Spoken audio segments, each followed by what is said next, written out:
Yo, welcome back to the project. This is Roy here, back with another behind the scenes video.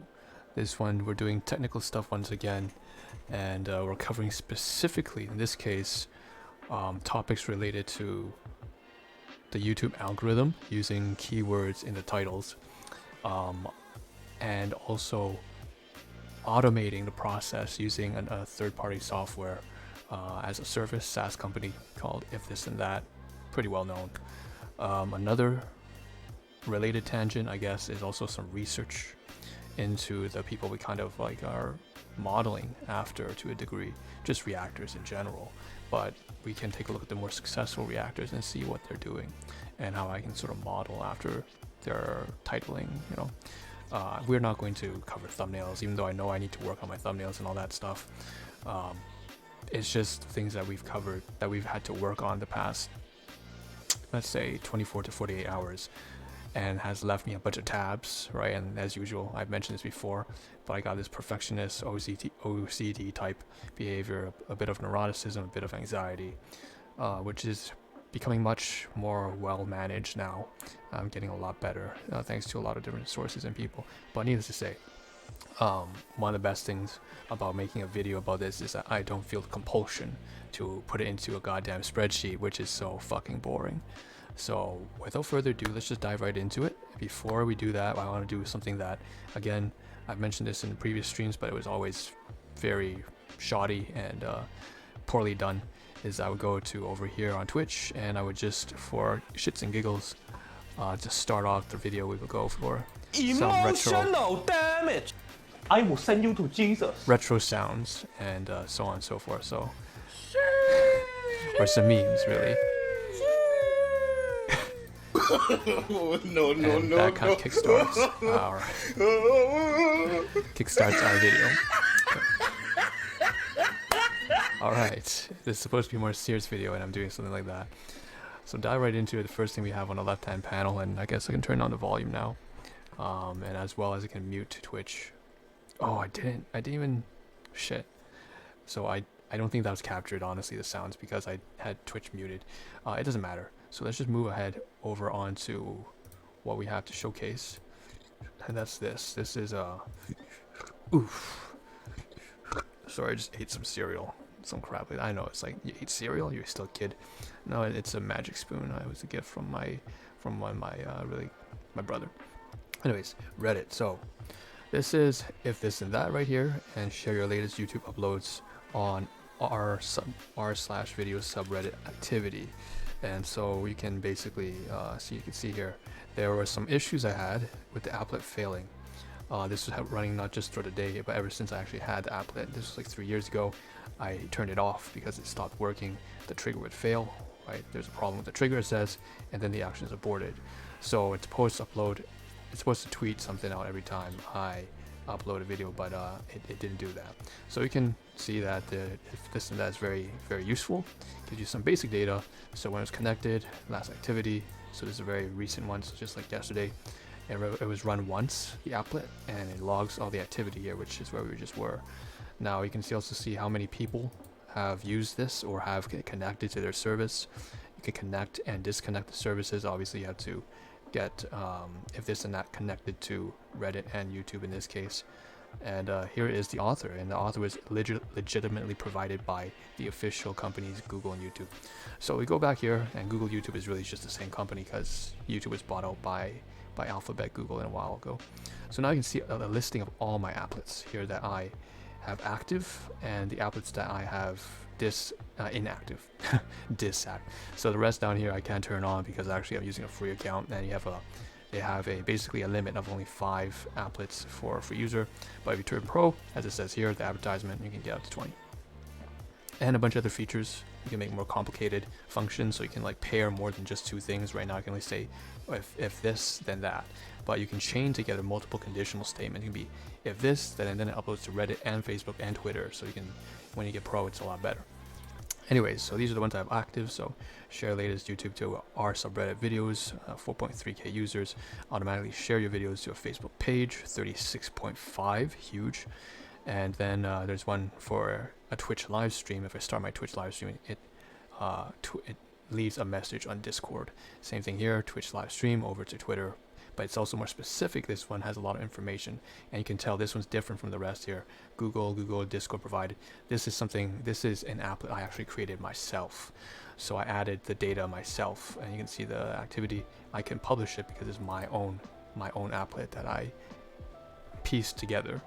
So you can see right here all the activity, and there's a lot of data there as well. So we can choose the kind of variables include and YouTube video to Twitter. So let's give an example of what would happen if you were to try and update the settings. So you can see here, you can pair the trigger with a then and a consequent action, and then you can put all this different metadata inside and a text as well. So title, you can embed the code, the URL of your live stream or your video, and so on and so forth. So that's what if this then that is all about. And the reason why I had this open is fairly simple, because like I just showed you, this applet, and in fact these two applets, so all the red YouTube applets failed me. They did not run about 3 days ago. No, just yesterday. I only troubleshooted it today and realized that it's because I changed the name of my channel. I also have not been using a lot of these applets. I just added these applets or turned on some of them. Some of them I already had, but I didn't turn them on. I disconnected them. Others I just had to find because I just did not think I would be uploading YouTube videos right until this year. I mean, not even this year, as of last couple weeks, and so not even a month. And so these things were all having issues. They were saying, the trigger's not working. So I left this tab open here so that I could check and see if it's successful.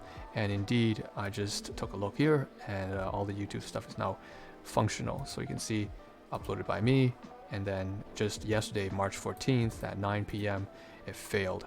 But now, March 15th at 2 a.m., which, yes, I'm recording this pretty late. For you, those of the people on the live stream, you'll know. But basically, this is it successfully ran, and that's good, so I can close this now. Awesome. Next thing related to this is creating and managing applets.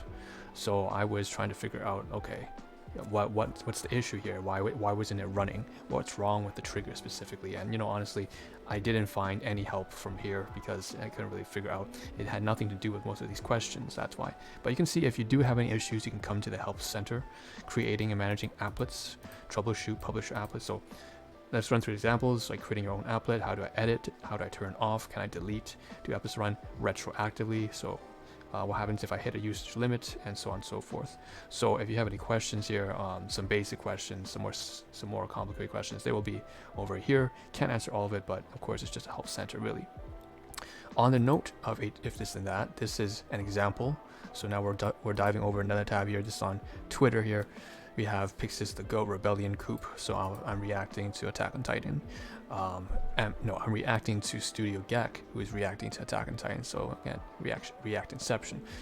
This is one of the tweets that was created from if this then that and posted on my behalf.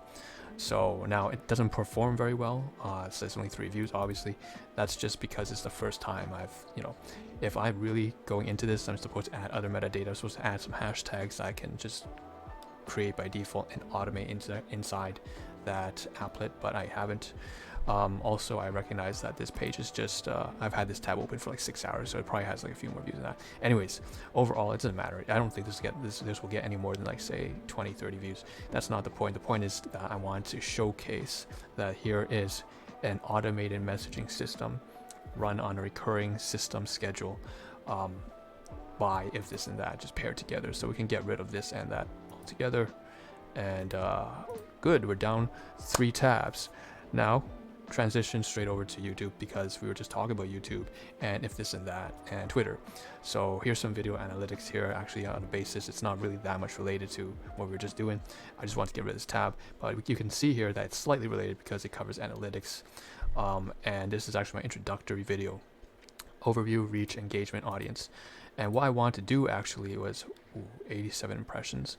What I wanted to do was actually edit this because there was a really messy introduction to start this video. I want to see that it's actually been finished processing, and let me see here if I just click run. Yes, And I know it's working because there's a blurb there from Twitch live stream that's running during this video. This video is the introductory video to my channel. It's not a good video by any means, not a good introductory. It's like half an hour long, who has a half-hour introduction intro. I mean, it should only be like 90 seconds at best, at most. So of course, but I put it there just a temporary placeholder because it's the closest thing I have to an introduction about what I'm doing here for now.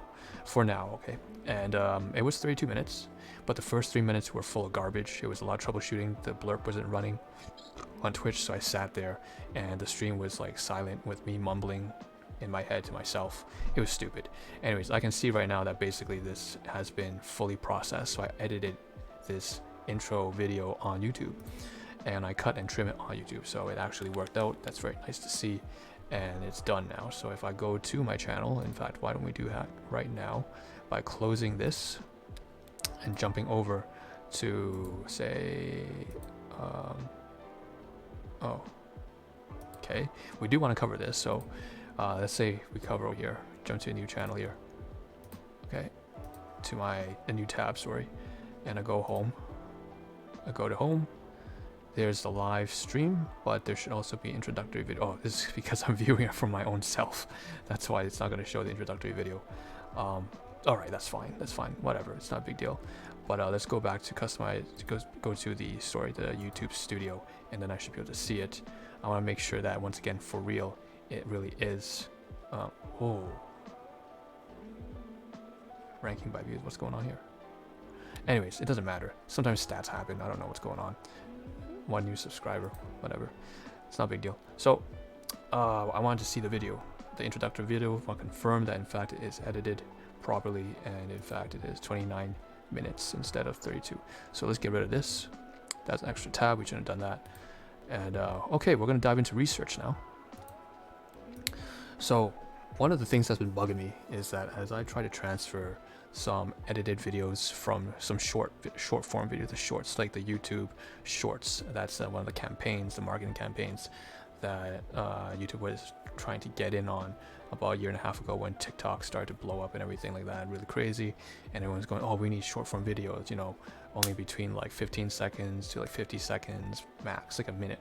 And in fact, a minute is already too long nowadays. Like the attention span is so short now, but actually it's just because it's more digestible, really, just kind of straightforward. So I have a lot of problems trying to transfer from TikTok over to YouTube because the character in the title, and I tend to maximize the use. I use almost 150 characters, and I'm not supposed to.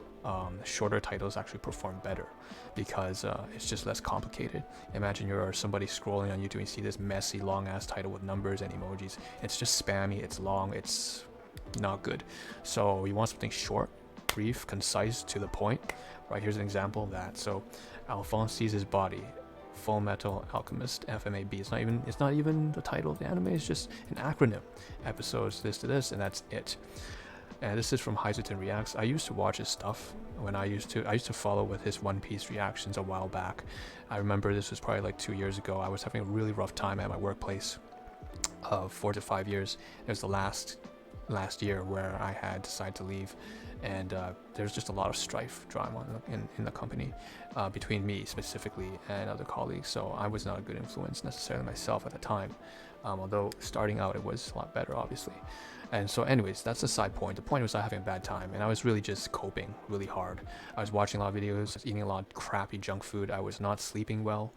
And I was getting to work late. I was volunteering and missing sometimes my shifts at volunteer. I was losing friends left, right, and center, and I was voluntarily self-sabotaging a lot of these different activities and relationships myself. And one of those things I did in the meantime to sort of ease the pain, aside from like eating crappy food and like just sleeping in later than I should have, was I would go, and at that time I would just watch a lot of reaction videos. It was really sad, obviously, bad times, but you know, that's life. And so Hyzeton Reacts, there's a little bit of fun as to that. Why am I here really is actually I want to compare what he's doing to what I'm doing and see, you know, what am I doing wrong really when it comes to marketing the video titles. So obviously I want to, the biggest thing for me is if you go to my channel titles, they always have at the very end a snippet. Let's give an example here. Is there a way for me to delete another what? Oh shoot. the whole time there was no webcam. There's no webcam the entire time, so you can't even see me talking. Damn. Okay, so anyways, here's the webcam. All right. That's annoying, because now it's like the whole video there's nothing there except for voice. But anyways, the point is, if you go to one of my videos here, you can see the title. It's really lengthy, it's long, right? It's like transferred from TikTok or whatever, or shorts, and it's like all 100 characters. Now behind here was this really long snippet before. You can see it's just shortened now. Actually, it's already quite long as it is, but before it'd be like Roy Rushev is a Polish name, and then I was ARP for the Honorable Project, and then there'd be the emoji, and then there'd be a hashtag with a space. And this entire thing here that I'm highlighting is roughly 20 characters. And what for? I said I would identify each video with the channel by saying, oh, here's the alternate channel, Rushev, just a Polish name, an alias I created. And then we have the Honorable Project abbreviations, ARP, and then we have the, I guess, the live stream number. It's not even a live stream number, it's a project number. That code doesn't really mean anything though to the viewer, and honestly we don't even really need the reacts over here, right? The alternate react channel. That's just a waste of space, and it costs 20 characters. That's fucking insane. So then we take a look over here, and now I've shortened it down to maybe about 14 characters, so -6.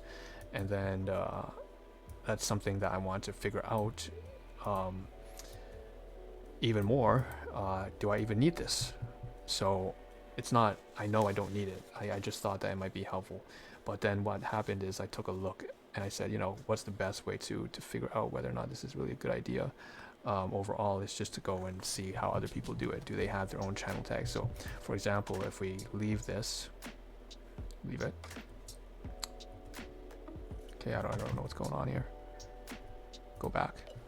Don't save, and we go straight over to Heizutin Reacts, which is where we were. Do you see on Heizutin Reacts at the end of his channel, does he say Heizutin Reacts? Does it say Alphonse sees his body, FMAB 38 to 39 reaction, and then a dash Heizutin Reacts? And the answer is no, right? And I tried this with multiple other creators, so we jump away. By the way, he has 222 subscribers now. He's made a lot of growth. I remember that then he had only like 80,000 or something like that. It's also really cool because I get to see what he's doing. He uses a link tree, link right here, and you can see Patreon, follow YouTube, uncut reactions, Twitch, Twitter, Instagram, TikTok, Discord. And I even went to see what the full uncut reactions does he mean. It turns out that's actually also YouTube. It's just that he now has partnered with YouTube to create this membership tier where boys uncut. Sorry man, I'm about to mute you for a second. So here are his tiers and subscriptions: vitamins, protein, pre-workout, all his tiers for joining. And there's some pretty crazy ones up here that go up to like 79 bucks. It's pretty crazy, man. So what I'm gonna do is just kind of get rid of this now at this point, and okay, and say, you know, good luck to him and what he's doing. I'm gonna close it. Something that I want to touch on soon is actually the pricing, and I feel like I'm really quite getting it wrong. So I'm gonna get back to that in a moment. So we can get rid of Heizutin Reacts and his link tree. And here's another example we want to pull up. So we said, okay, let's go to Nicholas Light. He's the most popular reactor on the platform, and I really like his reactions. Obviously, take a look at his titles. Not a single goddamn one of them says Nicholas Light TV at the end of it. Imagine taking up another 15 characters of it just to include there's like a 20 name character. Not a single one, right? None of this is associated with the name, channel name, brand. And I guess that's because, you know, when you post it, it's already by default, the platform's going to show, oh, this is Nicholas Light right underneath the title, right? It's going to show Heizutin Reacts. Let's go to another one. And this is the one that I'm reacting to. These are the guys I'm reacting to right now, the boys. So Studio Gek, we got Carter, Cannon, the two people who are new to anime, I guess. And you could say Brig, McKay, and Jackson are in on the game. They all seem to be like young men, like 20s, and they have a really great kind of camaraderie there. So it's like they just give good reactions because they seem like a well put group of friends and family sitting on the couch, and the banter between them is great and whatever. Point is, I went on Bing, searched up their channel Patreon, and you can see here's their tiers. But also at the same time, we'll get to that in a second. We gotta stay on point here. I noticed that's a problem of mine. So Studio Gak, here's a description. Just a group of guys love watching, critiquing films and TV shows. If you want to go to channel, again, just go to YouTube at Studio Gak, and that's their handle right there. So they only started like 3 months ago, last year. Wait a minute. And they have 12 million views, 90,000 subscribers, and here's their Instagram and TikToks and everything like that. So, PO Box as well. They're really open with that. Incredible. But I don't think they have to be anything afraid about. They have a pretty good, solid fan base. And so anyways, point is, Studio Gak. I don't know who created that title or what it means, but the point is, if I go to their videos once again, you will notice not a single one of them does the stupid thing that I do, which is to include my own little acronym or abbreviation at the end of it. It's like, what's the point of that if if the platform's already going to show your channel name underneath? So it's like, okay, so that's something I gotta stop. By the way, man, they're really 4x13. Attention's insane. I'm not going to be able to keep up with them for sure, but we will try our best to make it to at least season 4 before they end season 4. Okay, close that. So that's that, and then this is the reaction that we just finished. So we had this tab open because we wanted to keep citing, in my description, YouTube description, I always cite the original source video, as well as channel creators, which is basically Studio Gak. We did a reaction today to Studio Gak, and so I have this open so that I could basically copy the link and put it down there and say, hey, if you want to check out the original reaction, here's where it is. Just sourcing and giving some credit, some acknowledgement. I really like to do that because, again, this is like a discussion, right? And just like, this is me reacting to their content. So I want to just kind of, that's just in general. And then of course there's also the channel. I left that open as well, not just because I was taking a look at how they were titling everything, but I also wanted to see firsthand. I just mentioned that point already. I want to have their link here so that I can copy and paste and then say, here, just crediting them again. So if you want to visit them, this is where you find them. Okay, Studio Gak we're still learning from them. So again, one of the main things with me is I'm very perfectionistic. I have too much convoluted, sophisticated bullshit. Normal people don't do that, or at least healthy people don't do that. And healthy people are becoming more the norm, as opposed to the past couple, decades or whatever, especially with the advent of the maturation, not the advent, the maturation of Web 3. People are using the internet resources that are widely distributed and available. We're not thinking about the 1990s and beforehand. You had to go to the library to search a goddamn book about mental health, about fitness, about running a business, about your personal finances. It's not about that anymore. And then afterwards, like Web 2.0, things start sharing, but it's about connections, like people going on social media and connecting and stuff like that. But it wasn't really about learning. It was just like a meeting other people. It wasn't even friends, it's very shallow connections in Web 2.0. And the first web, right, is just the advent of being able to go online in the first place. You're not even necessarily connecting with people. So first I was just going online and seeing that there are people. The second Web 2.0 was the second web is like 2.0, is you connecting with other people, but you're not really building a really strong relationship. You are building relationships, but they're rather shallow and superficial. And then now with Web 3.0, the way I like to look at it is they call it the semantic web, right? So I would look at that as saying this is building deep connections that are useful and meaningful, right? That's what semantics means. And so overall, at this point, at this stage, I know this sounds like a tangent, but just let me get to it. The point is, at this stage, people are becoming more and more healthy because they can search up tutorials, guides, professional information from accredited institutions and organizations and authors. Doctors, lawyers are creating their own channels with official professional content. People are learning from it. Knowledge is everywhere, and people are getting better, smarter, faster, more efficient, more healthy. Now, not to say that there aren't, there's also, internet's gotten a bad rap because the past 2 decades, especially the last decade itself, was horrible. People were like mass shooters, people, again, this is not very PC. I don't do PC stuff on my channel anyways. So it's like there's mass shooters, there's people going crying racism, this, sexism, that. There's all this political back and forth between the far right and the far left. It was crazy, it was nonsensical, it was violent, there were incels, it was crazy, it was dumb. And then there were oversensitive Twitter warriors, right? All sorts of bullshit nonsense. For sure, I get that. But of course, this is why I say the maturation of the web. So Web 3.0, especially after pandemic, people start to get their shit together. They're no longer being the complaining, whiny, oversensitive little bitches that they once were. They're really starting to get themselves together. They're starting families, they're having kids, and they need to be better role models. And there's all this information online that has been refined over the years and over the years. I was gonna say decades, but actually that's kind of accurate. It is 3 decades now since the advent, if not maybe 4, since the advent of the internet. And so at this point, right, we get back in here, back to the point here, which is, well, not back to the point, we're still technical point. How this is relevant is essentially we have people doing things the right way, in a way that, you know, when I grew up in like 2005, people would do all sorts of really weird niche things on the internet. If I put my content out today out there, back like 15 years ago, it'd be just kind of like the norm, right?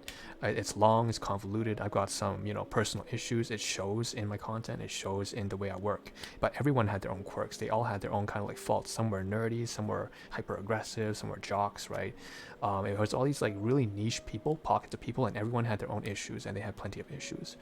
And it was just seen as normal. Not so anymore.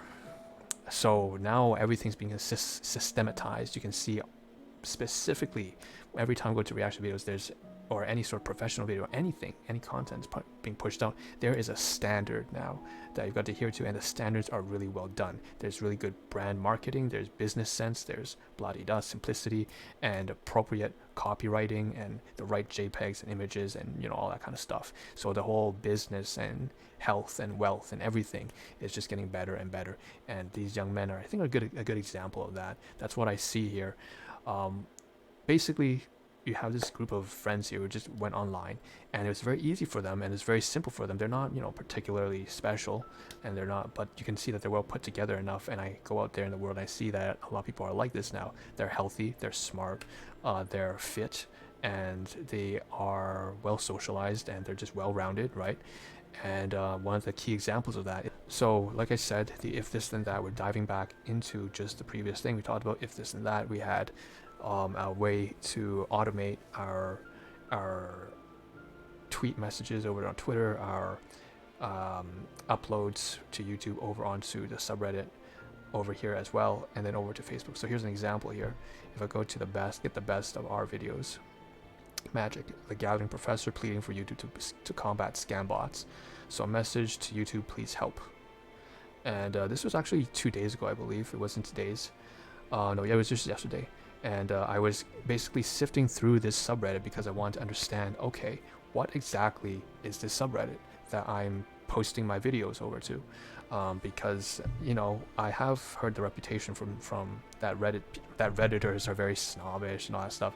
I'm trying not to be judgmental because, again, it's just a stereotype, right?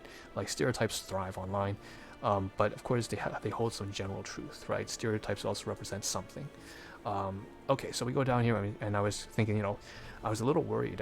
To be honest, I was a little scared. I felt a little bit. I said, you know, if I post it here, are these like really gonna be really hypercritical, judgmental people? You know, I was like, but I said, you know, but I've already grown enough to a point where I don't really give too many fucks about whether or not people like or don't like my stuff.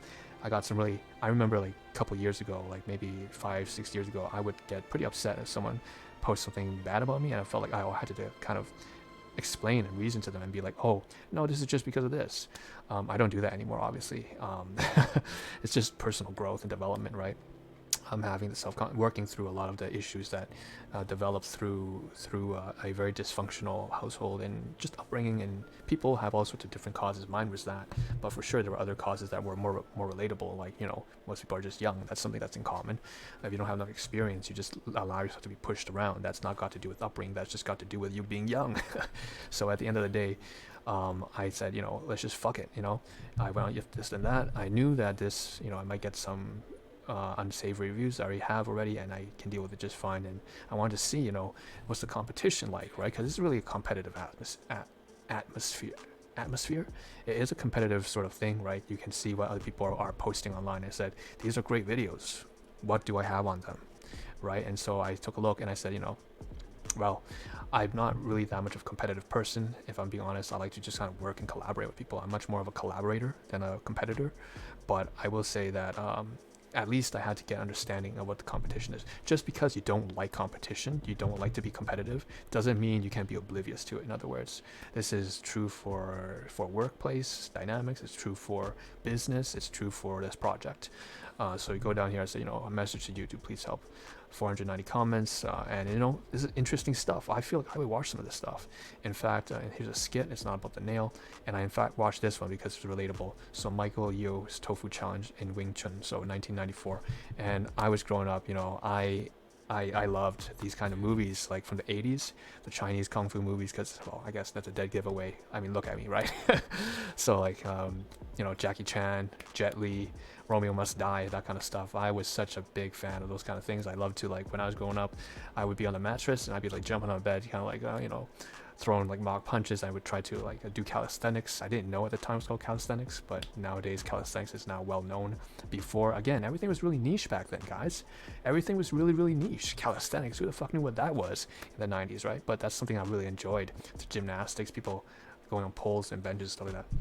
Anyways, Wing Chun. So this one is a reminiscent of, or Wing Chun. So that's basically in Cantonese how we say that. But this is something that Bruce Lee's master was practiced in, and there was this great movie by Danny, I forgot his last name, I'm sorry guys, but Danny put out this like amazing video, Ip Man. Well, Ip Man is really in Cantonese is just a romanized of Yip Man. Yip Man is basically the name of Bruce Lee's master. So it was a great video. I mean a great movie, a phenomenal movie in fact, and because of, you know, that, I became acquainted with the martial arts of Wing Chun, and Wing Chun is basically what Michelle Yeoh is practicing in this video here. So well, again, the way I say it is different from the English translation, obviously, because that's just like, you know, it's like saying, let's give a French translation. Let's say, parlez-vous en français, right? You wouldn't say that. You say parlez-vous en français, right? That's how you do it in French, because yeah. Anyways, so it's just an accentuation thing. Anyways, my point is, this video here I really liked. I enjoyed it, and I was just sifting through the subreddit. I wanted to see, look at this, super interesting, how an 18th century sailing battleship works. That is so fucking interesting. I want to watch that, but I gotta hold on to that because I have too many reactions going on already. It's like I can't add more to the list. It's crazy enough as it stands. Someone available, and then I watched this one too. So this was from the 1967, Pink Floyd. I have no idea. I'm sorry guys. I'm gonna upset some people, but I don't know who Pink Floyd is. But apparently, you know. So here's the title of the video. The person uploaded. So uploaded by The Wicker Stand. So Sid Barrett and Roger Waters from, what a name, Roger Waters, from Pink Floyd hold down their own against a patronizing BBC British Broadcasting Station interviewer, and you can really get a sense of the 60s generation gap, and it's hilarious because it's just repeating 60 years later in 2023. We get this divide again from the boomers and the Gen Zs or whatever. It's hilarious, right? So you see this really old guy, and this guy, it's not really old, but now he probably passed away, but he was in this nice tuxedo type suit kind of thing, really conservative, of course, right? This is the 1960s. And then you got Pink Floyd here, Sid and Rogers with their long ass hair. Oh, look at my hair, it's kind of like something like that, except their hair actually looks good, right? And they're sitting there and they're talking about, and the BBC interviewer is just going in on them. He's like, he's being really he's sliding in a lot of shade. He's just like, you guys play really loud music, you probably don't know how to appreciate soft, classical, refined music, right? There's that elitist feel to it. So that's something else that again, a really great video, right? I want to watch this. So I'm just getting a good feel, right? What's on the subreddit? I've been done talking way too long.